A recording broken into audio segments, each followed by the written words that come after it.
Você tem 30 minutos, perdão. 30 minutos. Então, bom dia a todos. Quero agradecer o convite para estar aqui com vocês hoje. É uma honra estar aqui presente com essa mesa que está aqui composta. Saber que tem um sociólogo coordenando essa mesa é interessante também, até porque tem alguns elementos que eu vou trazer para vocês aqui para a gente pensar esse caráter, essa identidade nacional nossa e a nossa dificuldade de superar para além do discurso, a questão da corrupção. Vou trazer alguns autores aqui, obviamente, do campo da sociologia, da história, que nos ajudam a entender um pouco, então, da construção desse caráter, né, dessa identidade nossa problemática e dessa forma bastante problemática, então, que a gente lida com a questão da corrupção e da ética. Perdoem minha questão didática, porque eu sou professor, né? Então, às vezes a gente peca por algumas coisas, mas eu pretendo ser bastante claro e breve, inclusive, para que a gente possa abrir para o debate. Quando a gente fala em ética, normalmente a gente parte do pressuposto de que ética é fazer a coisa correta. Esse é o senso comum.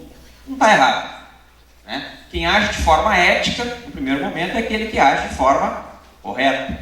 Só que é importante, embora não sendo da filosofia, os filósofos que me perdoem, mas na filosofia existe uma distinção que é importante do ponto de vista acadêmico e didático, que é separar ética de moral. Ética são os princípios que norteiam a minha ação individual. Moral são os valores da sociedade. Então, ética tem a ver com comportamento individual e a moral, que é algo mais abrangente, que transcende o indivíduo, está no campo social. São duas coisas que estão interligadas, tem uma imbricação. Como diz o gaúcho, uma faca de dois legumes, né? Mas, enfim, é importante que a gente faça essa distinção no primeiro momento, como eu digo, porque a gente, quando fala em ética, a gente já parte do pressuposto de que quem age de forma ética, age de forma correta, como se alguém nascesse já agindo de forma correta e nascesse agindo de forma errada.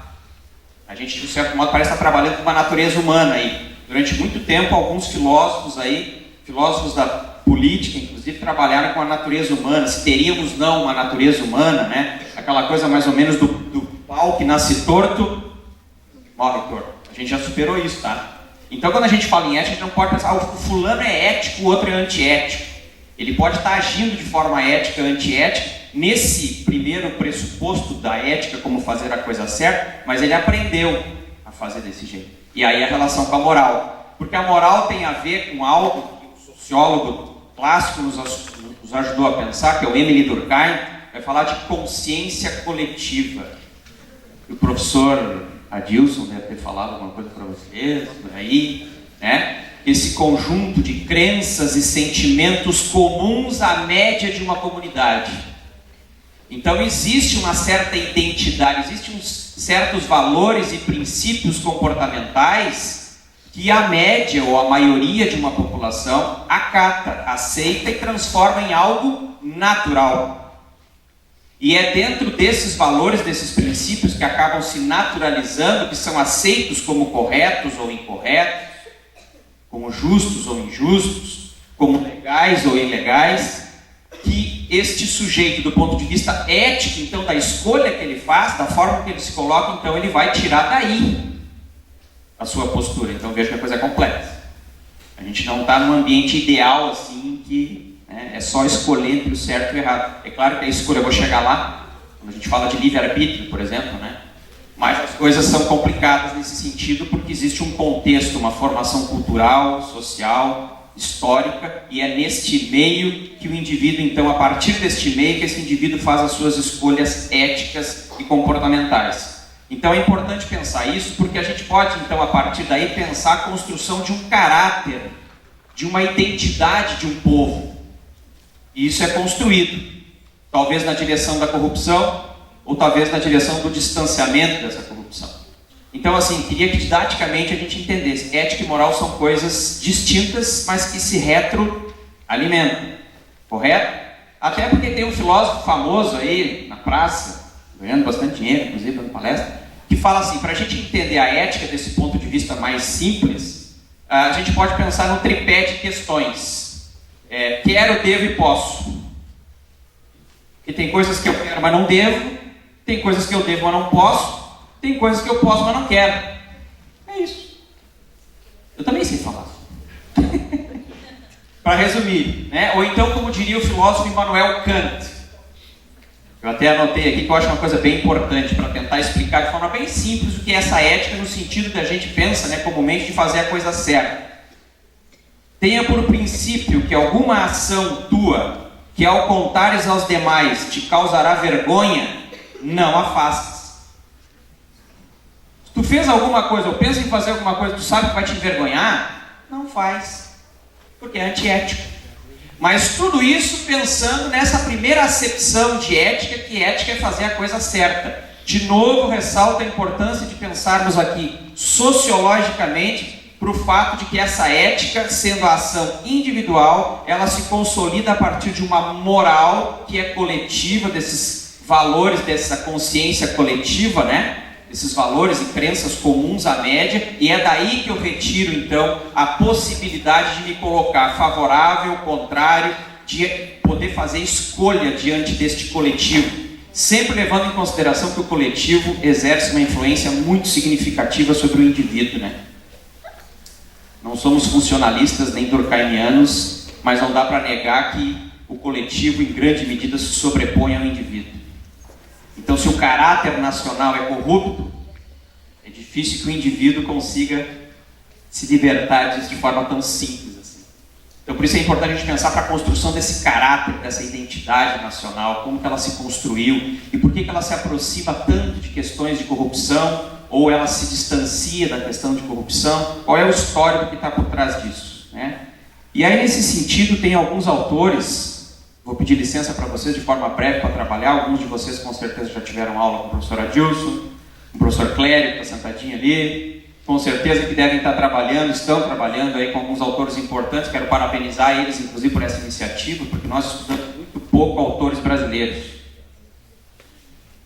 Né? Pensamento colonial é puxa. Estamos no século XXI e continuando com o pensamento colonial. A gente gosta muito de ler sociólogos e autores europeus. A gente não parte do pressuposto que a gente precisa ler os nossos. Então, existem alguns autores aí, clássicos das ciências sociais e da história, que nos ajudam a tentar entender um pouco desse caráter, dessa identidade nossa que está sendo construída. Obviamente que ela é construída, ela não é determinada. Né? Ela pode ser reavaliada, pode seguir outros caminhos. O pessoal está falando aqui da educação, a importância da educação para a gente mudar algumas práticas, muitas vezes, concordo. Então, a gente tem a possibilidade de mudar os rumos. Mas existe uma história por trás de nós, né? E tem alguns autores, como por exemplo Sérgio Buarque de Holanda, que no livro Raízes do Brasil, no capítulo 5, vai falar do homem cordial. Ele está pensando no caráter nacional brasileiro. E quando ele fala no homem cordial, ele está se lembrando de um termo latino, que é o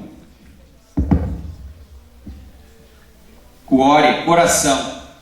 Homem cordial é aquele que age com coração. Que fofo isso, né? Diga o coração. Só que qual é a ideia que o Sérgio Buarque de Holanda está trabalhando? Não é bem essa assim só. É coisa mais complexa.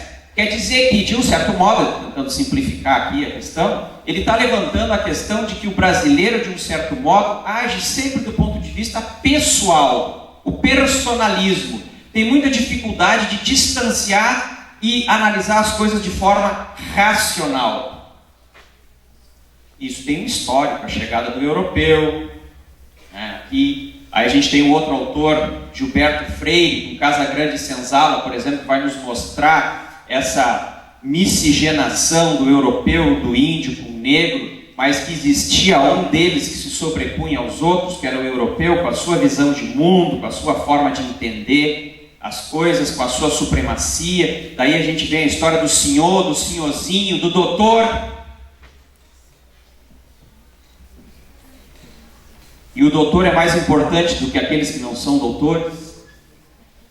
E o senhor de engenho é aquele que é dono do engenho, inclusive da vida do escravo.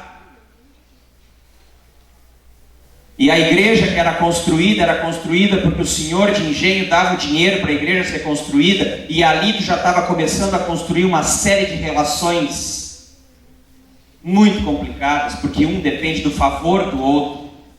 Então o padre dependia do favor do senhor de engenho, o senhor de engenho por sua vez pedia um favor do padre, né? Provavelmente o prefeito ou aquele que administrava a cidade com certeza para chegar lá neste tempo histórico precisava do aval do senhor de engenho.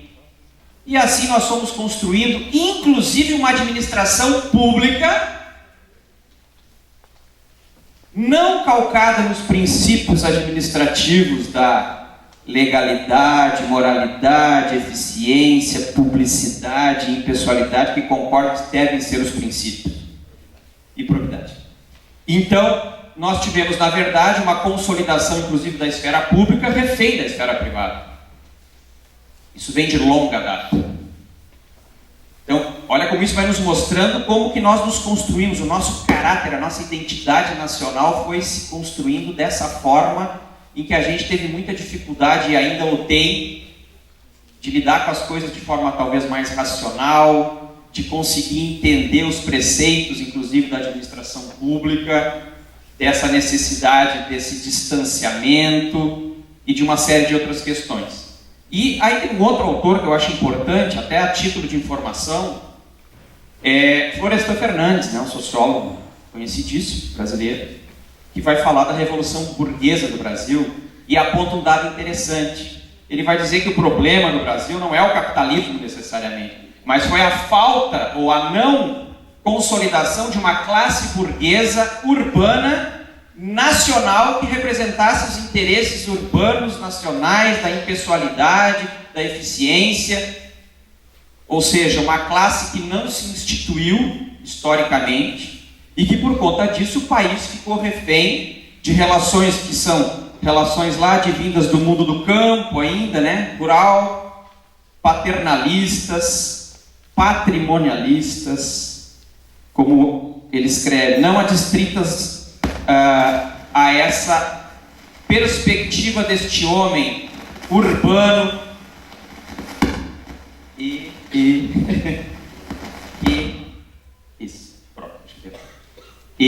de um certo modo tenta consolidar a sua vida a partir da questão do mérito, da meritocracia, da iniciativa, do estudo, da construção da sua trajetória. Ou seja, de um certo modo nós sempre ficamos reféns, mesmo na passagem desse mundo rural para o mundo urbano, da sociedade rural para a sociedade urbana, de um certo modo sempre houve um certo caldo que nos acompanhou aí no sentido de um paternalismo, de uma certa necessidade sempre de alguém que dê uma mãozinha, daquele, sabe a história do QI, do que indica. Porque nós temos o QI, que é o coeficiente intelectual, e nós temos um outro QI que nós inventamos no Brasil, que é o que indica, E isso a gente fala por aí, até hoje. Se o fulano conhece o ciclano, é mais fácil que o seu filho, que o seu sobrinho, que a sua esposa consiga um emprego. Não é assim que acontece? Isso é antiético. Mas se a consciência coletiva faz de conta que não vê, deixa de ser antiético? Não. Mas o fato é que no cotidiano, na vida concreta, material, existência, passa batido. E as escolhas individuais acabam ficando em grande medida reféns desse processo. Então isso é complicado. Mas indo adiante, como disse para vocês, a questão aqui é didática. Então, perdoem o professor,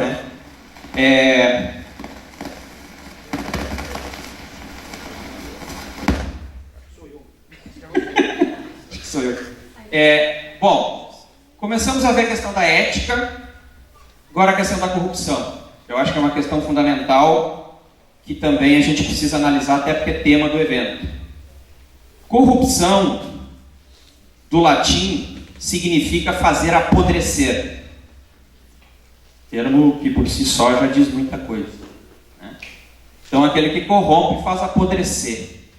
Aquele que corrompe desconstrói aquilo que, do ponto de vista positivo, as pessoas, os grupos, as instituições procuram dar conta. Então, nesse sentido, é importante trazer alguns dados assim para pensar, como os colegas bem colocaram aqui na mesa. Em primeiro lugar, assim, alguns mitos a gente precisa desconstruir. Para mim, o primeiro deles é que um dia a gente vai se libertar da corrupção. Não vai. O que a gente precisa fazer é diminuir. É criar mecanismos e construir uma cultura, e aí a educação tem uma importância sim, que combata a corrupção para deixá-la em patamares, vou dizer uma aberração aqui, minimamente aceitáveis. Exatamente. Que as avaliações internacionais digam, ó, nós estamos no segundo lugar atrás da Finlândia, aí é uma coisa aceitável, né, cara? Não é assim que a gente mede, não mede as coisas?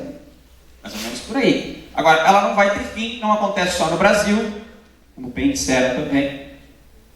Então esse é o primeiro elemento. Agora, existem alguns dados interessantes que eu anotei, quero ler brevemente para vocês, que, segundo o Programa das Nações Unidas para o Desenvolvimento, PNUD, né, a corrupção é o maior obstáculo ao desenvolvimento econômico e social de uma nação. Então o tema desse evento aqui não é brincadeira, esse negócio é sério, né? Outro dado. A cada ano, em média, 2,6 trilhões de dólares são desviados pela corrupção, segundo o Escritório das Nações Unidas sobre Drogas e Crimes.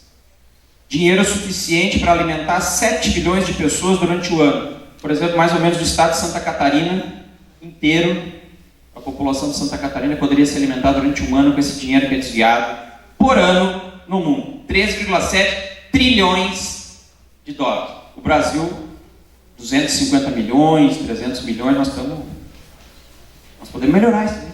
500 milhões, não, estou brincando. É lógico que não é essa. Então vejam como isso é uma questão fundamental. E se pensarmos o Estado democrático de direito, que é a nossa realidade, foi dito aqui para os colegas, eu acho uma coisa importante. O Estado democrático de direito trabalha com alguns recursos, com algumas ferramentas. Quem está aí no serviço social, por exemplo, sabe bem disso.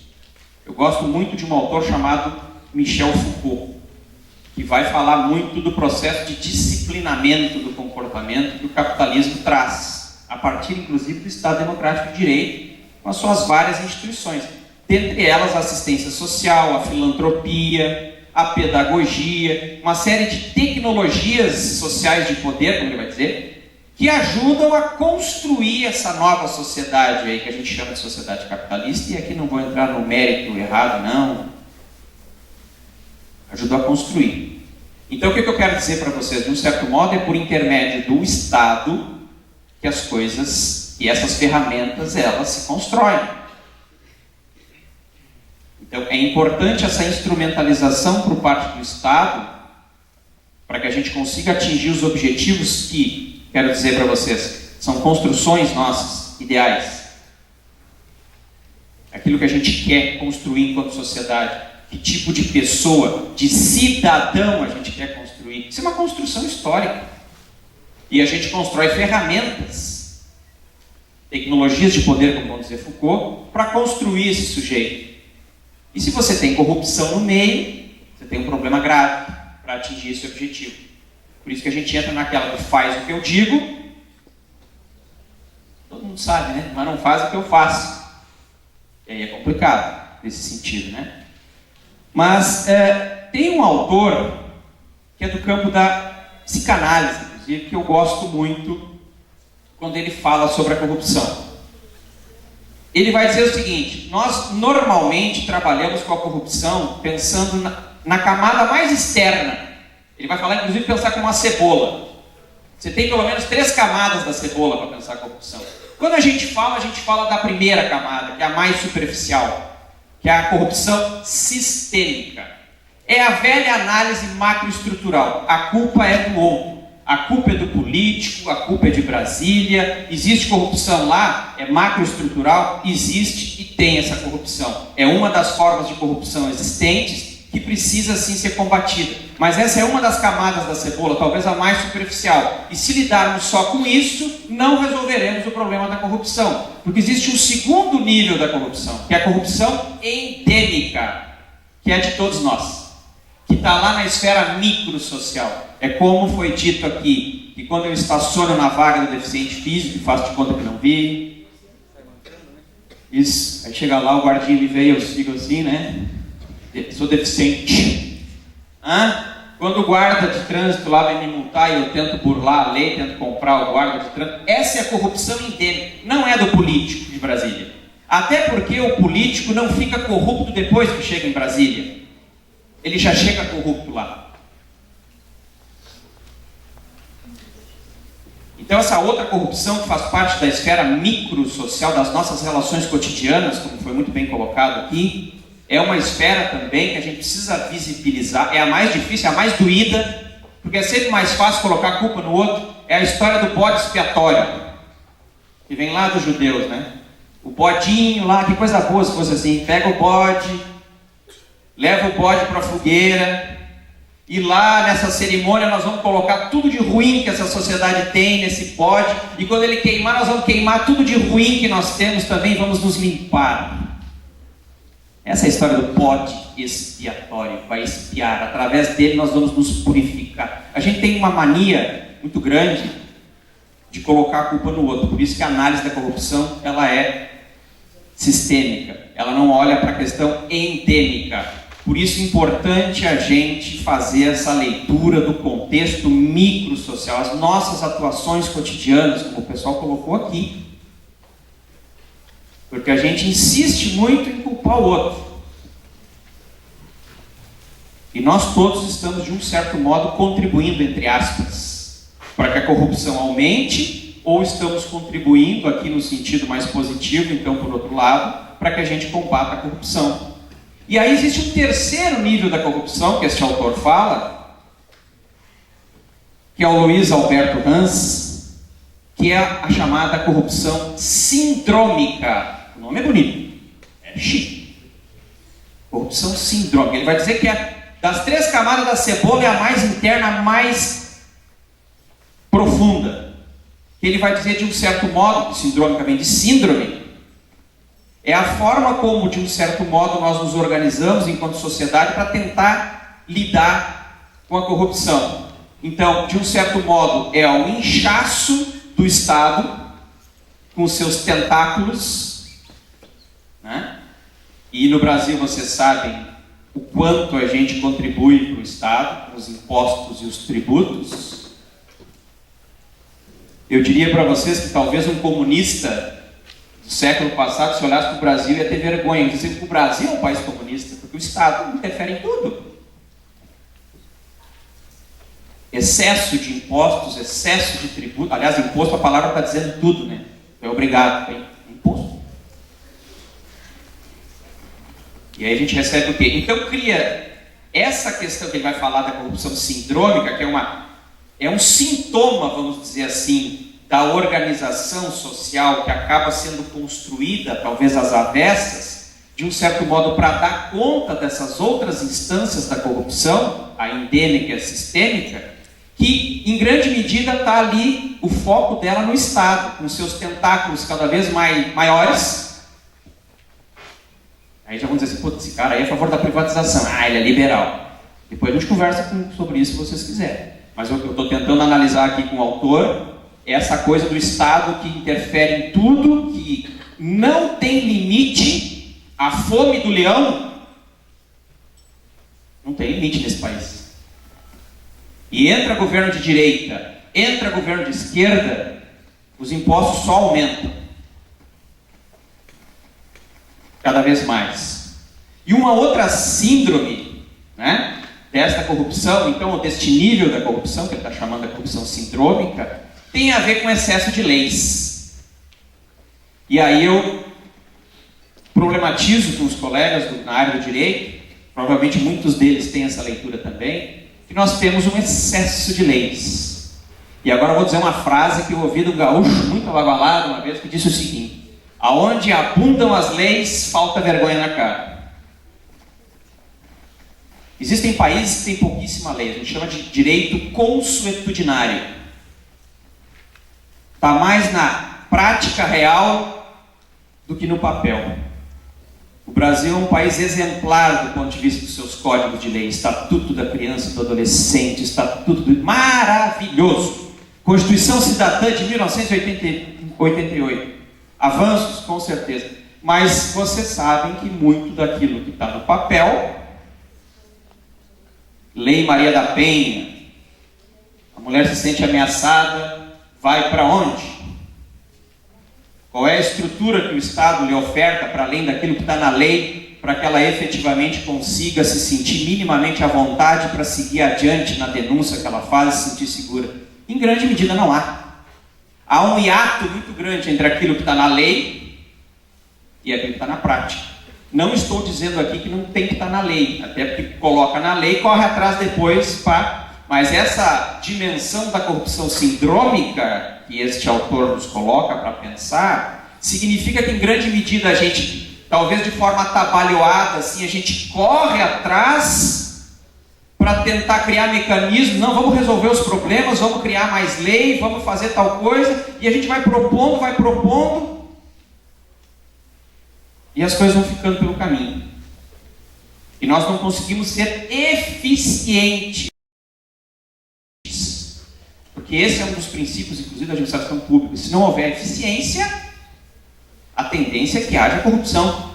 Você cria tentáculos enormes, burocracia crescente cada vez maior e ineficiente, porque como Weber nos ensinou, a burocracia não é um problema por si só. Aliás, a burocracia foi feita para resolver o problema na sociedade moderna. Mas nós temos um excesso de burocracia, a ineficiência e um Estado que absorve cada vez mais coisas sem dar respostas reais para a população. Então, vejam aí, três níveis então da corrupção que eu achei interessante trazer para a gente pensar, porque realmente eu concordo com isso, né? Até por uma perspectiva mais do Foucault, que é um autor que eu gosto muito, nós tendemos muito a fazer sempre uma análise macroestrutural. O problema está no Estado, o problema está na grande empresa, na grande corporação, que é corrupta, e nós não pensamos nas nossas práticas cotidianas, coisas simples que a gente pode fazer. Tem coisa que a gente não pode fazer. Tem coisa que a gente consegue fazer e pode fazer. Eu acho que a gente tem que se concentrar nessas. Ao invés de ficar com um grande discurso, perdoem-me os amigos que acreditam no comunismo, mas o discurso assim de que depois que a revolução vier, a gente vai ter uma sociedade, enfim, justa, igual, espera sentado. Até porque quando ela veio, coisas terríveis foram feitas também. No comunismo tivemos ditaduras também. Tivemos campos de concentração também. Os gulags, pouca gente sabe. A gente sabe que os campos de concentração nazistas, mas os comunistas ninguém fala. Também houveram. Então é muita proposta, é muito diálogo, é muito ideal, assim, do mundo, o mundo ideal, e o nosso cotidiano, a gente faz de conta que não vê quando estaciona na vaga do deficiente, quando tenta burlar a lei e comprar lá o cara que veio nos multar, ou quando deixa de entregar o livro na biblioteca ali, e aí tenta passar a conversa na bibliotecária ali, porque, mas veja bem, eu tive um problema aqui, tá. Tem coisa que a gente consegue fazer. Então, quando a gente olha para esses níveis da corrupção, a gente consegue talvez visualizar coisas que nós tenhamos condições de fazer. Então, para encerrar, dizer que, embora a corrupção seja uma realidade, embora muito provavelmente a gente nunca vai conseguir acabar com ela de forma absoluta, porque isso é um ideal, a gente tem que ter o ideal. A gente tem que ter, em primeiro lugar, a consciência de que isso é um problema grave, que atinge muitas pessoas na sociedade. Diria que todos nós somos atingidos, os nossos filhos são atingidos, os nossos netos serão atingidos. E a gente tem que pensar se é isso que a gente quer enquanto identidade nacional, né? Então acho importante nesse sentido a gente fazer essa reflexão. Quero parabenizar os organizadores do evento por terem trazido esse tema, porque ele é um tema abrangente e ele pode sim ser pensado tanto numa perspectiva mais abrangente, mais macroestrutural, como pode e deve ser pensado nos ambientes profissionais, sim, de forma mais restrita, mais microestrutural. Mas a princípio era isso. Obrigado.